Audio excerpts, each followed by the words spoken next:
परम्परा र rule by ल भनेर भनिन्छ। सत्ताको स्वार्थको निम्ति कानुनलाई प्रयोग गरेर देखिने परम्परा हामी कहाँ पनि देखिन थालेको छ।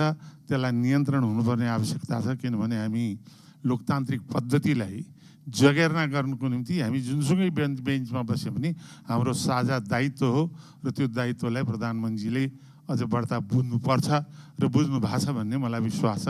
धन्यवाद। मान्य सदस्यहरूबाट उठाएको जिज्ञासाप्रति मेरो ध्यानाकर्षण भएको छ। हामी आगामी बैठकभन्दा अगाडि कार्यव्यवस्था परामर्श समितिको बैठक पनि बस्न सक्छौँ र त्यसपछि बाँकी छलफल त्यहीँ गर्नेछौँ। आज सम्माननीय प्रधानमन्त्रीज्यूले रोस्टममा उभिएर मान्य सदस्यहरूको प्रश्नको उत्तर दिन म तयार छु र मलाई प्रश्न सोधियोस् भनेर यो सम्मानित सदनप्रति उहाँले प्रश्न गर्नुभएको हुनाले त्यसै तर्फ मैले ध्यानाकर्षण गराउँदै सम्माननीय प्रधानमन्त्रीज्यू। सम्मान्य सभामुखज्यू धन्यवाद। मान्य सदस्यज्यूले भन्नुभएको धेरैजसो कुरालाई चाहिँ मैले सल्लाह र सुझावको रूपमा लिएको छु र मानव अधिकार आयोगको प्रतिवेदन मात्रै नभएर 23-24 गतेको मात्रै नभएर विभिन्न कालखण्डमा धेरै आन्दोलनहरू भएका छन्, धेरै दमनहरू पनि भएका छन्। विभिन्न कालखण्डमा भएका आन्दोलनहरू, र्यालीहरूमा भएका कुराहरूको प्रतिवेदनहरू धेरै छन्। एउटा मात्रै प्रतिवेदन छैन मानव अधिकार आयोगको र विभिन्न आयोगहरू पनि गठन भएका छन् विभिन्न कालखण्डमा। आजसम्म नेपाल सरकारलाई बुझाइएको जति पनि आयोगका प्रतिवेदनहरू छन् ती सबै प्रतिवेदनहरूलाई एकमुष्ट रूपमा नेपाल सरकारले अध्ययन गर्छ र गर्नुपर्ने काम कारबाही त्यही हिसाबले गर्छ। धन्यवाद।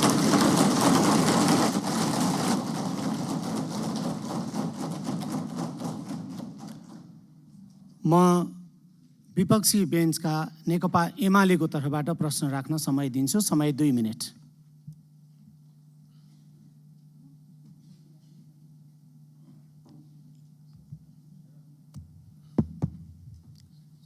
सम्माननीय सभा महोदय, सम्माननीय प्रधानमन्त्रीज्यूलाई वास्तवमा हाम्रो राष्ट्रको सार्वभौमिकता, राष्ट्रिय अखण्डता र स्वतन्त्रता हामी सबैको प्राणभन्दा प्यारो चिज हो। आज नेपालको भूमि हामीले दावा गरिरहेका छौँ, नक्सा जारी भइसकेको छ।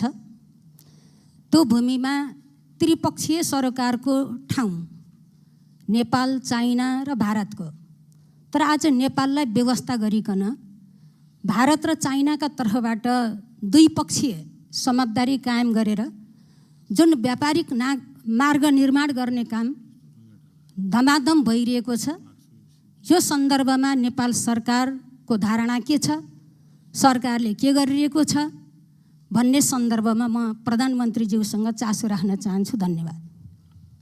सम्माननीय प्रधानमन्त्रीज्यू। मान्य सदस्यज्यू,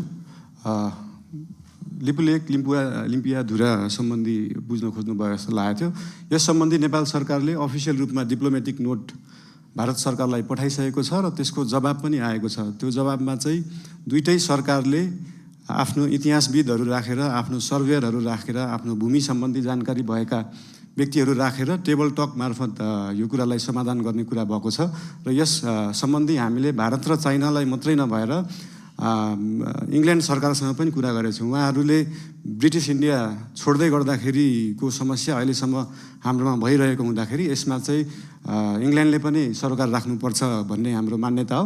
यो सबै कुराहरू टेबल टक डिप्लोमेटिक हिसाबले भएर समाधान हुने जानकारी गराउन चाहन्छु। धन्यवाद।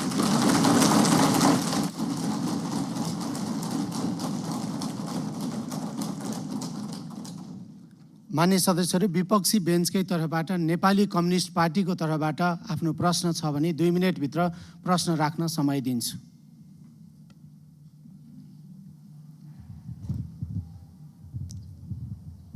सम्मान्य सभामुखज्यू, सम्मान्य प्रधानमन्त्रीज्यू आज संसदमा उपस्थित हुनुभएको छ। यो लोकतान्त्रिक परिपाटीलाई उहाँले आत्मसात गरेर सार्वभौम संसदमा उपस्थित भएर प्रश्नको उत्तर दिने जुन जमर्को गर्नुभएको छ त्यसको निमित्त म सम्मान्य प्रधानमन्त्रीज्यूलाई हार्दिक धन्यवाद दिन चाहन्छु। म खास गरिकन 2टा प्रश्न यहाँ राख्न चाहन्छु। आज यो तयारी त्यति हाम्रो पुगेको छैन। सम्मानज्यू आइहाल्नुभयो, प्रश्न माग गर्नुभयो, त्यसैले गर्दाखेरि त्यो माग अनुसारको यो प्रश्न राख्नुपर्ने एउटा जिम्मेवारी बोध भएको छ। एउटा कुरो के छ भने हामीले राष्ट्रिय सम्मानलाई अत्यन्त महत्त्वका साथ हेर्नुपर्छ। कुनै पनि बेला हामी सम्मानपूर्वक जिउने कुरामा हामी प्रतिबद्ध हुनुपर्छ। मैले यो सन्दर्भ लिस्ट डेभलप कन्ट्रीको एलडिसीको ग्रेजुएसनको सन्दर्भ उठाइरहेको छु। यो वर्ष हामी लिस्ट डेभलप कन्ट्रीको ग्रेजुएसन हुने अवस्थामा थियौँ। यसले हाम्रो राष्ट्रिय सम्मान बढाउन सक्थ्यो, आत्मविश्वास बढाउन सक्थ्यो, ताकि त्यसले गर्दाखेरि हामी अन्तर्राष्ट्रिय समुदायमा नेपाल अल्पविकसित होइन भन्ने खालको एउटा अनुभूति लिएर हामी हिँड्न सक्थ्यौँ। तर केही वस्तुहरूको निर्यातको सुविधाको निमित्त यो अवसरलाई हामीले अहिले 2 वर्षको निमित्त एक्सटेन्ड गर्ने सोचाइ बनाएको छौँ। म सम्माननीय प्रधानमन्त्रीज्यूबाट यो कुराको स्पष्ट रूपमा सकिन्छ भने हामी अहिले सबै यो इन्डिकेटर्सहरूबाट हाम्रो जिएनआई पर क्याप्टाबाट पनि हामी सम्पूर्ण कुराबाट हामी ग्रेजुएसनको निमित्त फिट भइसकेको छौँ। त्यसैले गर्दाखेरि यही वर्षबाट ग्रेजुएसनको निमित्त हामी तयारी हौँ भन्ने म अनुरोध गर्न चाहन्छु। अर्को कुरो, सामान्य प्रधानमन्त्रीज्यू गरिबप्रति अत्यन्त उहाँ संवेदनशील हुनुहुन्छ। उहाँले त्यस सम्बन्धी गीत पनि गाउनु भएको छ। म के अनुरोध गर्न चाहन्छु भने अहिले जुन किसिमको सुकुम्बासी समस्याहरूमा डिल गर्न खोजिएको छ त्यो राज्यको तर्फबाट त्यो बिल्कुल सही तरिका भएन। उनीहरूको व्यवस्थापनको निमित्त एउटा उपयुक्त रणनीति तयार गरेर अगाडि जानुपर्ने थियो। त्यति मात्रै होइन, अहिलेको बजेट यो माथिल्लो तल र मध्यम वर्गको निमित्त मात्रै छ। निम्न मध्यम वर्गीय र गरिबमुखी यो बन्न सकेको छैन। बजेटको डिस्कसनको बारेमा हामी यसमा थुप्रै प्रश्न उठाउनेछौँ, तर यसबारेमा सम्माननीय प्रधानमन्त्रीज्यूको आफ्नो सोच विचार र कसरी यो राष्ट्रिय अर्थतन्त्रलाई हाम्रो अर्थ राजनीतिलाई लैजाने भन्ने बारे पनि यहाँको सोच हामी जान्न चाहन्छौँ। धन्यवाद। सम्माननीय प्रधानमन्त्री। धन्यवाद सम्माननीय सभामुखज्यू। यो उदाहरण एउटा दिन चाहन्छु। यो लिस्ट डेभलप कन्ट्रीबाट डेभलपिङ कन्ट्रीमा जाने अथवा डेभलपिङ कन्ट्रीबाट डेभलप कन्ट्रीमा जानेमा हाम्रै छिमेकी राष्ट्र चाइना चाहिँ अस्ति भर्खरै डेभलपिङबाट डेभलपमा गएको थियो, जबकि त्यो डेभलपमेन्टको पराकाष्ठा नागिसकेको देश हो त्यो। यो कुराहरू चाहिँ एकदमै स्ट्राटेजिक रूपमा सरकारले सोच्नुपर्छ जस्तो लाग्छ। अहिले नै हामीले एलडिसीबाट ग्रेजुएट हुँदै गर्दाखेरि हाम्रो ट्रेडका कुराहरू, हामीले निर्यात गर्ने विषय वस्तुहरूमा चाहिँ लाग्ने करहरू अहिले छुट पाइन्छ। हामी चाहिँ निर्यातमुखी हुनुपर्छ। देशमा उत्पादन भएको चिजहरू चाहिँ विभिन्न राष्ट्रहरूमा हामीले एक्सपोर्ट गर्न पाऊँ भन्ने हिसाबले 2 वर्षलाई त्यसलाई टारेका हौँ। त्यसलाई अहिले आत्मविश्वास बढाउने भन्दा पनि देशलाई पैसा चाहिएको छ, पैसा बढाउनेतिर ध्यान गएको छ हाम्रो।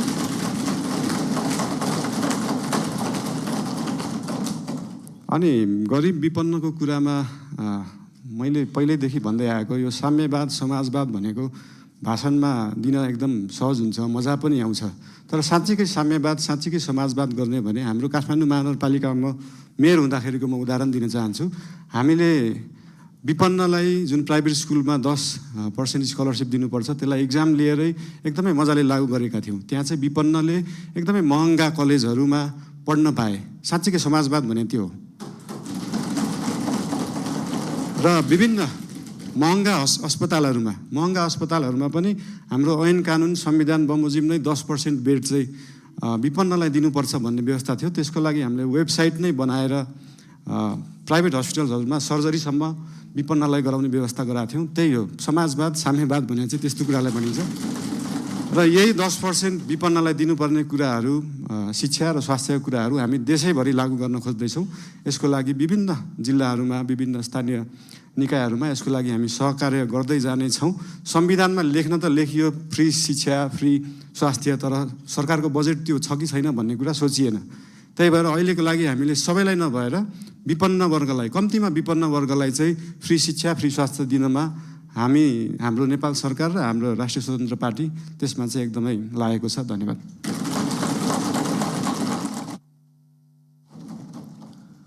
विपक्षी बेन्चकै तर्फबाट श्रम संस्कृति पार्टीको लागि म समय दिन्छु। 2 मिनटभित्र आफ्नो प्रश्न छ भने राख्नुहोस्। हेलो, सम्माननीय सभामुख महोदय, सम्माननीय प्रधानमन्त्रीज्यू, निकै लामो समय पछाडि आज प्रश्न गर्नु पाइयो। तर कता कता हामीले नियमहरूले पनि अलिकति ख्याल गर्नुपर्छ होला भन्ने लाग्छ। विधि र विधिको शासन हामीले कायम गर्नुपर्छ भन्दै म यहाँ 3-4वटा प्रश्न राख्न चाहन्छु। सबैभन्दा पहिला सुकुम्बासी र यो अव्यवस्थित समस्या लामो समयदेखि चर्किँदै आएको यो व्यवस्थापन साँच्ची नै सामाजिक सञ्जालमा मात्र हुन्छ कि व्यवहारमा हुन्छ, यो कहिलेसम्म हुन्छ भन्न चाहन्छु। दोस्रो प्रश्न, नेपालमा सहकारीमा ठुलो घोटाला भयो, ठुलो तपाईँको समस्या उत्पन्न भयो, थुप्रै आन्दोलन भयो। यो जीवी राई भन्ने जस्तै जीवी राई लगायत अन्य चाहिँ थुप्रै सहकारी ठगीहरू गर्ने कहिले पक्राउ हुन्छ, स्पेसली जीवी राई। दोस्रोमा भदौको 23-24 को जेनजी आन्दोलन भएका घटनामा मानव अधिकारले तयार पारेको प्रतिवेदन लगायत भर्खरै मात्रै सम्माननीय प्रधानमन्त्रीज्यूले भन्नुभयो अन्य आन्दोलनहरूमा भएको जति पनि घटनाहरूलाई चाहिँ छानबिन गर्छौँ भन्नुभयो।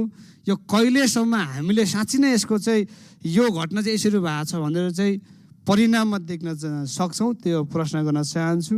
र अर्को, कालोपानी लिपुलेक लिपियाधुराको समस्या निकै लामो समयदेखि चल्दै आएको छ र अन्य सीमामा थुप्रै समस्याहरू छन्। त्यो सीमामा चाहिँ कहिले सरकार छ भने सीमाका चाहिँ आम नागरिकहरूले अनुभूति गर्न सक्छन्, त्यो प्रश्न गर्न चाहन्छु। र मैले सम्माननीय प्रधानमन्त्रीज्यूको कार्यकक्षमा आएर यो बाँदर व्यवस्थापनको चाहिँ ठुलो जो हामीले चाहिँ 3टा उपायसहित सम्माननीय प्रधानमन्त्रीज्यूको कार्यकक्षमा आएर मैले लिखित रूपमा दिएका थिएँ। हामीले स्वाधीन र राष्ट्रवादको कुरा गरिरहँदाखेरि चाहिँ कृषि र किसान बिना हामीले स्वाधीन देश चाहिँ परिकल्पना गर्नु सक्ने जस्तो मलाई लाग्दैन। यो बाँदर व्यवस्थापन कहिले हुन्छ भन्न चाहन्छु।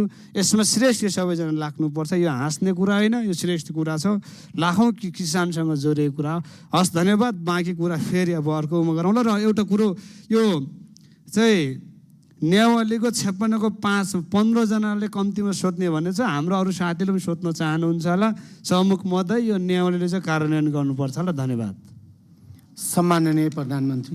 सम्माननीय सहमुख महोदय, यो सुकुम्बासीको विषयमा धेरै कुराहरू आएका छन्। हामीले काठमाडौँ उपत्यकामा रहेका खोला किनारमा जुन एकदमै जोखिमपूर्ण अवस्थामा बस्नु भएको थियो, उहाँहरूलाई चाहिँ अर्को ठाउँ सार्ने काम गरेको हो। हामीले उहाँहरूलाई त्यो हेर्दाखेरि, तपाईँहरूले हेर्दाखेरि त्यो खेदाको अवस्था देखे पनि यो 4 वर्ष अगाडिदेखि नै म स्थानीय सरकारमा हुँदा नै सङ्घ सरकारलाई भनेको कुरा चाहिँ के थियो भन्दाखेरि उहाँहरूलाई त्यहाँबाट स्थानान्तरण गरेर होल्डिङ सेन्टरमा राखेर जो सहीमा सुकुम्बासी हुनुहुन्छ, जसको चाहिँ देशभरि कतै पनि एक दूर जग्गा पनि छैन, एक आना जग्गा पनि छैन, उहाँहरूलाई चाहिँ त्यो जग्गाको व्यवस्थापन नेपाल सरकारले गर्नुपर्छ। त्यो हाम्रो सरकारको र हाम्रो पार्टीको मान्यता हो, त्यो उहाँहरूले पाउनै पर्छ। तर काठमाडौँ उपत्यकामा बसेकालाई किन एकदम प्रायोरिटी दिएर हटाइयो भन्दाखेरि विगतका धेरै वर्षहरूमा बाढी आउँदाखेरि उहाँहरूको घर डुबानमा पर्ने र उहाँहरूको स्वास्थ्य अवस्था पनि एकदमै नाजुक थियो। उहाँहरूको सेनिटरी अवस्था, उहाँहरूको त्यो वासरुम टोइलेटको व्यवस्था, त्यसको निकासा सिधै खोलामा थियो र उहाँहरूबाटै निस्केको त्यो फोहोरको दुर्गन्धले फेरि उहाँहरू नै बिरामी परिराख्नु भएको थियो। त्यसले गर्दाखेरि उहाँहरू बिरामी पनि परिराख्नु भएको थियो, खोला फोहोर पनि भइरहेको थियो र त्योभन्दा सबैभन्दा ठुलो कुरा चाहिँ उहाँहरूको ज्यान जोखिममा थियो। उहाँहरूको ज्यान जोखिमबाट जोगाउने काम गरेको हो नेपाल सरकारले। र जहाँसम्म उहाँहरूलाई जग्गा व्यवस्थापन गर्ने कुरा छ त्यसको निम्ति भूमि सम्बन्धी हाम्रो समिति पनि बनिसकेको छ। हाम्रो मन्त्रालयले काम गरिरहेको छ, 2-3टा मन्त्रालयले यो विषयमा काम गरिरहेको छ। अस्ति अर्थमन्त्रीज्यूले पनि यही आर्थिक वर्षभित्र हामी यो गर्छौँ भन्नुभएको छ। यसको लागि जति समय लाग्छ त्यति समय लाग्छ, हतार गरेर हुँदैन। यो चिजलाई चाहिँ जति समय लाग्छ, 35 वर्षमा नभएको चिज 35 मिनटमै नखोजौँ, त्यसलाई अलिअलि केही समय लाग्छ। र लिपुलेक लिम्पियाधुराको बारेमा उहाँले सोध्नुभयो, अघि पनि भनिसकेँ। यो चाहिँ डिप्लोमेटिक रूपमा टेबल टक, तपाईँहरूलाई एउटा कुरा अचम्म लाग्छ होला, मैले पनि अस्ति प्रधानमन्त्री भएपछि नै थाहा पाएँ, भारतले नेपालको जग्गा मात्रै होइन, नेपालले पनि भारतको जग्गा धेरै ठाउँमा मिचेको रहेछ। अनि यो कुरा चाहिँ अस्ति भर्खरै थाहा पायो। त्यही भएर दुईटै देशले अध्ययन गरेर हामीले मिचेको छौँ, उहाँहरूले मिच्नु भएको छ, के छ त्यसलाई चाहिँ बसेर एउटा साथीको रूपमा समाधान गर्ने चाहिँ हामीले सोच राखेका छौँ। धन्यवाद। सहकारीको विषयमा पनि सोध्नु भएको थियो। सहकारीको विषयमा पनि अहिले एउटा कोष खडा गरेको छ र बाहिर न्युजमा आए जस्तो नेपाल सरकारको पैसा गएको मात्रै जस्तो देखिन्छ। हामीले सहकारीबाट उठाएको पनि पैसा छ। अस्ति लास्ट विकको रिपोर्ट हेर्दाखेरि 3 करोड जस्तो सहकारीबाट उठाइएको थियो, 50-60 लाख जस्तो दिएको थियो। यसको मतलब सरकारको पैसा गइरहेको होइन, हामीले सहकारीहरूबाट उठाएरै उहाँहरू पीडितहरूलाई पैसा बाँड्ने हो। त्यसमा कुनै पनि कन्फ्युजन नराख्न अनुरोध गर्न चाहन्छु। धन्यवाद।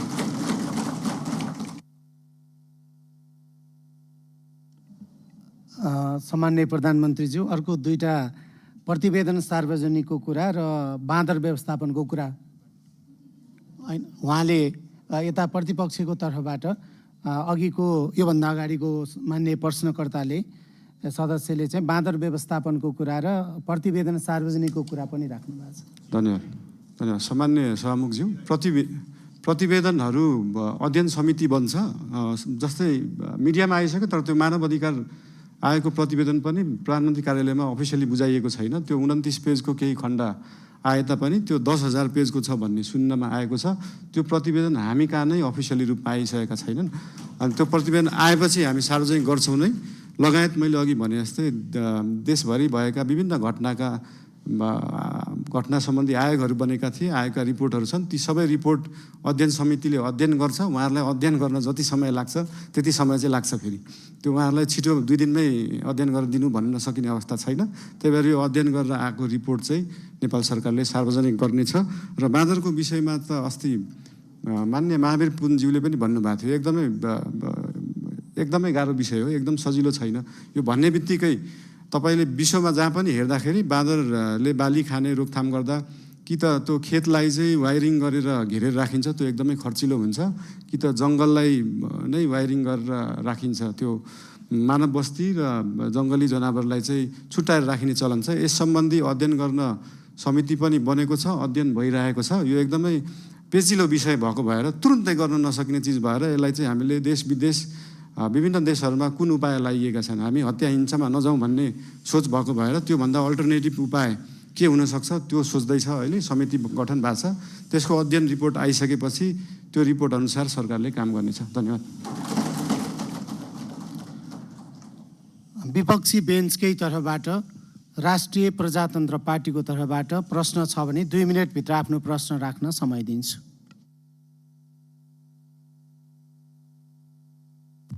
सम्माननीय सभामुख महोदय, सम्माननीय प्रधानमन्त्रीज्यू, हालैका दिनमा धेरै नेपाली नागरिकहरूलाई भिजिट भिजाको नाममा गल्फ तथा अन्य मुलुकहरूमा लैजाने क्रम रोकिएको छैन। यसरी भिजिट भिजाको दुरुपयोग मार्फत श्रम शोषण, मानव बेचबिखन अवस्था सृजना भइरहेको विषय गम्भीर रूपमा उठिरहेको छ। मैले यस विषयलाई संसदमा समेत उठाउँदै हजारौँ नेपाली नागरिकहरू विभिन्न बहानामा विदेश पुर्याउने र शोषणको चक्रमा फसाइने अवस्था रहेको कुरा उल्लेख गरेको नै थिएँ। यस सन्दर्भमा सरकारसँग मेरो प्रश्न छ, भिजिट भिजाको नाममा हुने यस प्रकारको अवैध श्रम आप्रवासन र मानव तस्करी नियन्त्रण गर्न सरकारसँग के कस्तो ठोस योजना छ? साथै सरकारले वैदेशिक रोजगारीको नाममा देखिएको संरचनागत शोषण रोक्न घरेलु श्रम, डोमेस्टिक वर्क सम्बन्धी प्रतिबन्ध पूर्ण विचार गर्ने सोच राखेको छ कि छैन? र अघिल्लो सरकारमा सत्तापक्ष रहँदाखेरि भिजिट भिसा प्रकरणमा ठुलै उहाँहरूले बुलन्द आवाज उठाउनु भएको थियो। अहिलेको सदनमा सरकार पक्ष भइसकेपछि अहिले उहाँहरूको योजना के छ? अन्त्यमा रेमिटेन्समा अत्याधिक निर्भर र उपभोगमुखी अर्थतन्त्रलाई उत्पादनमुखी र रोजगारी सृजनामा आधारित अर्थतन्त्रमा रूपान्तरण गर्न सरकारको दीर्घकालीन रणनीति के हो? र अर्को चाहिँ मेरो प्रश्न, विद्युतीय चुलोमा खाना पकाउनेदेखि सस्तो विद्युतीय मोटरसाइकल प्रयोग गर्ने र जाडोमा विद्युतीय हिटर बाल्नेसम्म यो सरकारले नेपाली मध्यम वर्गको जीवनशैलीलाई परिभाषित गर्ने एउटा महत्त्वपूर्ण सुविधा अर्थात् सस्तो विद्युत खोसेको छ। विद्युतीय सार्वजनिक यातायातको प्रयोग बढ्दै गएको अवस्थामा यसको असर मध्यम वर्गमा मात्र सीमित रहने छैन, दैनिक आवत जावतमा निर्भर न्यून आय भएका नागरिकहरू पनि बढेको लगतको मारमा पर्नेछन्। ऊर्जा खपतको वृद्धि सामान्यतः अर्थतन्त्रमा सकारात्मक गुणक मल्टिप्लायर प्रभाव सृजना गर्ने कारक मानिन्छ, तर अब भने त्यो सम्भावना कमजोर बनेको छ। Increased energy consumption equals to positive multiplier effects on the economy भनिन्छ, नट एनिमोर। यसमा प्रधानमन्त्रीज्यूको के धारणा छ सोध्न चाहन्छु। सम्माननीय प्रधानमन्त्रीज्यू। यो भिजिट, मान्य सदस्यज्यू, सम्मान्य सभामुखज्यू, यो भिजिट भिसाको जुन दुरुपयोग विगतका धेरै दिनहरूमा भएका थिए त्यसको लागि एकदमै कडा निर्देशन मन्त्रालय, एयरपोर्ट लगायत त्यहाँ भएका विभिन्न विभागहरूलाई दिएको छ। र भिजिट भिसामा गएर त्यहाँनिर कामको लागि इन्टरभ्यू दिएर काम पाउँदाखेरि फेरि फर्केर आउनुपर्ने, फेरि वर्किङ भिजाको लागि अप्लाई गर्नुपर्ने र नेपाल नै आउनुपर्ने व्यवस्था रहेछ। त्यसको लागि पनि एउटा अल्टरनेटिभ उपाय रहेछ। भिजिट भिसामा गएर उहाँहरूले त्यहाँनिर काम गर्न खोज्नु भएको छ भने त्यसलाई वर्किङ भिजामा उतै बसेर पनि कन्भर्ट गर्न सकिन्छ। यसको लागि श्रम मन्त्रालयले विभिन्न क्षेत्रहरूलाई समेटेर यसको व्यवस्थापनको लागि काम गरिरहेको छ। यस विषयमा थप केही जानकारी चाहिएमा श्रम मन्त्रीज्यूसँग पनि लिन सकिन्छ, श्रम मन्त्रालयसँग पनि लिन सकिन्छ नै। र विद्युतको विषयमा अघि भन्नुभयो, देशभरि जुन हिटर इन्डक्सन अहिले चाहिँ के छ भन्दाखेरि साँच्चीकै हामी अहिले विद्युतीय युगमा तुरुन्तै जान सकिने अवस्था छैन।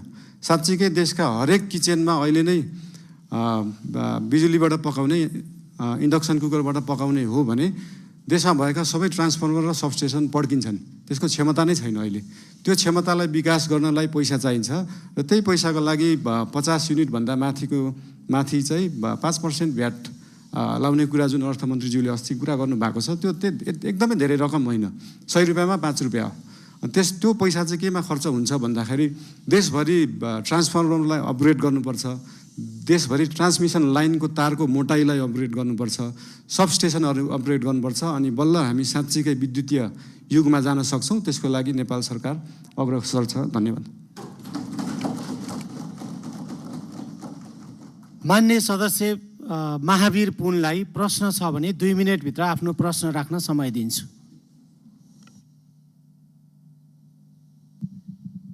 धन्यवाद सभामुख महोदय। प्रश्न त थिएन, अब बनाइयो। र पहिलो प्रश्न के छ भने म चुनावी सरकारको मन्त्री हुँदादेखि नै यो विदेशमा बस्ने नेपालीहरूले अस्तिको फागुन 21 गतेको चुनावमा पनि भोट दिने व्यवस्था मिलाउनु पर्छ भनेर धेरै कराएँ। विभिन्न राजनीतिक पार्टीहरूको संयुक्त सम्मेलनमा पनि कराएँ, अनि त्यसपछि के अरे क्याबिनेटमा पनि कराएँ, धेरै साथीहरूलाई कराएँ। त्यति बेला गर्ने भन्दै थियो, तर गर्न नसकिने भयो भनियो।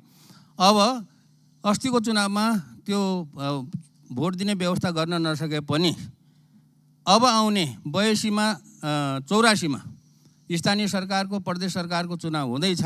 त्यो चुनावमा करिब नेपालीहरू मोटामोटी यति भन्ने त एक्ज्याक्ट डाटा त छैन होला, करिब 30 लाखको वरिपरि नेपालीहरू विदेशमा काम गरिरहेछन् र ती सबै नेपालीहरू चाहिँ भोट दिने उमेर पुगेका नेपालीहरू हुन् र उमेर पुगेर नै काम गर्न गएका हुन्। त्यसैले ती नेपालीहरूलाई यो अब आउने चुनावमा भोट दिने व्यवस्था के गरिँदैछ, यो चाहिँ छिटै हुनु पर्यो, किनभने 84 त आइहाल्छ, 83 लगाइसक्यो, 84 भनेको अर्को वर्ष हो। यो चाहिँ कति छिटो काम भइरहेछ, के भइरहेछ त्यो जान्न चाहन्छु। र अर्को कुरा त मेरो बाँदरको समस्या भन्ने थियो, के हुँदैछ भनेर, अनि उहाँ अर्को मान्यले राखिसक्नु भयो। र एउटा कुरा के छ भने यो चाहिँ कम्प्लेन पनि हो, गर्नुपर्ने कुरा चाहिँ के छ त भन्दाखेरि स्थानीय तहमा चाहिँ राजस्व सङ्कलन गर्ने महालेखा नियन्त्रक कार्यालयबाट सूत्र रेभेन्यू भन्ने चाहिँ एउटा सफ्टवेयर राखेको रहेछ। त्यो सफ्टवेयरको धेरै कम्प्लेन आयो, अनि जनताहरूले चाहिँ समयमा चाहिँ पाउन सकेनन्, सेवा पाउन सकेनन्। कहिले के बिग्रियो भन्छ अरे, कहिले के बिग्रियो, कहिले सर्भर डाउन इत्यादि गर्दाखेरि यो चाहिँ धेरै के अरे पालिकाहरूबाट मलाई कम्प्लेन आएको हुनाले यो कुरा सुनाइदिनु भनेको हो। त्यो कुरामा पनि के हुँदैछ, साँच्चीकै भएर कम्प्लेन आएको हो अथवा नभएर कम्प्लेन आएको हो, त्यो कुरा पनि जानकारी दिनु पर्यो। धन्यवाद। सम्माननीय प्रधानमन्त्री। सामान्य सभामुखज्यू, मान्य सदस्यज्यूले राख्नुभएको कुराहरू उहाँहरूको इन्टरिम गभर्मेन्ट हुँदा पनि उहाँहरूले उठाउनु भएको थियो। त्यसमा एउटा समस्या चाहिँ के छ भन्दाखेरि विदेशमा रहनुभएको नेपाली दाजुभाइ दिदीबहिनीहरूले भोट हाल्दाखेरि 2टा उपाय रहेछन्। एउटा चाहिँ एम्बेसीमा गएर भोट दिने, अर्को चाहिँ मोबाइलबाट भोट दिने। मोबाइलबाट भोट दिँदाखेरि चाहिँ अलिकति इन्फ्लुएन्स हुन सक्ने, किन भन्दाखेरि विदेशमा रहेका नेपालीहरूले भोट दिँदाखेरि कसैको इन्फ्लुएन्समा भोट नदियोस्, स्वतन्त्र रूपमा भोट दिनुपर्छ भन्ने कुराले त्यो त्यति बेला अल्झिएको जस्तो लाग्छ। अब त्यसको लागि एम्बेसीमा गएर भोट दिने कि त्यो प्रविधि मैत्री बनाउने भन्ने कुरा हो। यस विषयमा चाहिँ नेपाल सरकारले छलफल गरेर आगामी चुनावमा के कसो गर्न सकिन्छ यसको लागि अध्ययन गर्ने नै छ। र बाँकी त्यो सूत्रको विषयमा हाम्रो विज्ञान यो आइटीका मन्त्रीज्यूलाई यो सम्बन्धी सुन्नु नै भयो होला, उहाँलाई चाहिँ यो सम्बन्धी तुरुन्त व्यवस्थापन गर्न निर्देशन पनि दिन चाहन्छु। हस्, धन्यवाद।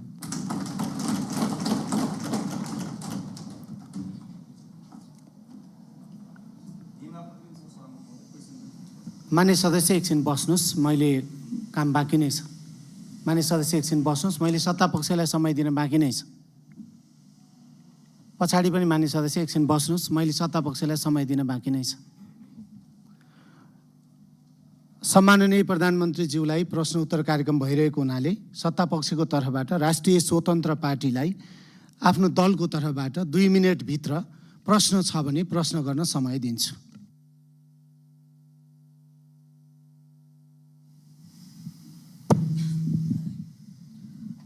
सम्माननीय सभामुख महोदय, सर्वप्रथम त प्रश्नोत्तरको लागि सदनमा उपस्थित भएर आइदिनु भएकोमा म प्रधानमन्त्रीज्यू समक्ष सम्मान व्यक्त गर्न चाहन्छु।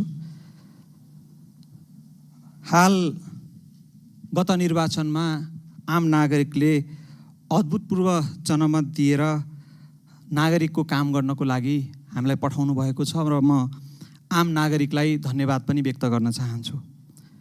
अहिले सुशासनको दृष्टिकोणबाट हेर्ने हो भने केही अघिसम्म घुस नखाई केही काम नहुने अवस्था थियो। सरुवा बडुवामा पनि घुस नखाइकन हुँदैन भन्ने एउटा भाष्य निर्माण भएको थियो। त्यो अहिले यहाँको नेतृत्वमा सरकार गठन भइसके पछाडि धेरै चिरिँदै गएको छ। आम नागरिकको यो जनमत देशमा सुशासन र समृद्धिको लागि हो भन्ने कुरामा दुई मत छैन। नो इफ नो बट, सुशासन चाहियो, समृद्धि चाहियो भन्ने छ र सरकारले त्यसै अनुरूप काम पनि गर्दै गएको कुरा आम नागरिकलाई आश्वस्त हुने गरी प्रस्ट्याइदिनु हुन सम्माननीय प्रधानमन्त्रीज्यूलाई हार्दिक अनुरोध गर्न चाहन्छु। धन्यवाद। सम्माननीय प्रधानमन्त्री, सम्माननीय सभामुख महोदय, मान्य सदस्यहरू, यस विषयमा हामीले विभिन्न समयमा भन्दै पनि आएका छौँ। हाम्रा माननीय मन्त्रीज्यूहरूले, पार्टीका सभापतिज्यूले पनि भन्दै आउनु भएको छ। हामीले पहिलो वर्षलाई चाहिँ सुशासनको वर्षको रूपमा लिएछौँ। सुशासन भन्दैमा फेरि हामीले विकास नै गर्दैनौँ, पूर्वाधार नै बनाउँदैनौँ भन्ने चाहिँ होइन, तर यो वर्षलाई चाहिँ पूर्ण रूपमा हाम्रा माननीय मन्त्रीज्यूहरू र विभिन्न क्षेत्रमा रहनुभएका, विभिन्न क्षेत्रबाट आउनुभएका माननीय सांसदज्यूहरू, उहाँहरूको निगरानीमा पनि विभिन्न क्षेत्रहरू हुन्छन्, विभिन्न पालिकाहरू छन्, विभिन्न निकायहरू छ। हाम्रो नेपाल सरकार र राष्ट्रिय स्वतन्त्र पार्टीले चाहिँ यो पहिलो वर्ष पूर्ण रूपमा देशलाई चाहिँ सुशासनतर्फ लाने, व्यतिथिहरूलाई हटाउने, यो भ्रष्टाचार एकदमै बलियो जरा बनाएर बसेको भ्रष्टाचारलाई चाहिँ निर्मूल गर्न चाहिँ नेपाल सरकार, हाम्रो पार्टी एकदमै तत्पर रहेको छ। यो चिज विभिन्न कार्यालयहरूमा जाँदा, मालपोत कार्यालय, company registrar, blue book renew गर्दा विभिन्न ठाउँहरूमा जाँदा देख्नु पनि भएको छ होला र यसलाई नेपाल सरकारले निरन्तरता दिनेछ। धन्यवाद। मान्य सदस्यहरू, सम्माननीय प्रधानमन्त्रीज्यूले प्रश्न उत्तर कार्यक्रममा सहभागी जनाउनु भएको र आजको लागि सम्माननीय प्रधानमन्त्रीज्यूलाई प्रश्न उत्तर कार्यक्रम यहीँ समाप्त भएको घोषणा गर्दछु र सम्माननीय प्रधानमन्त्रीज्यूलाई आफ्नो स्थानमा स्थानान्तरण गर्न धेरै धेरै धन्यवाद।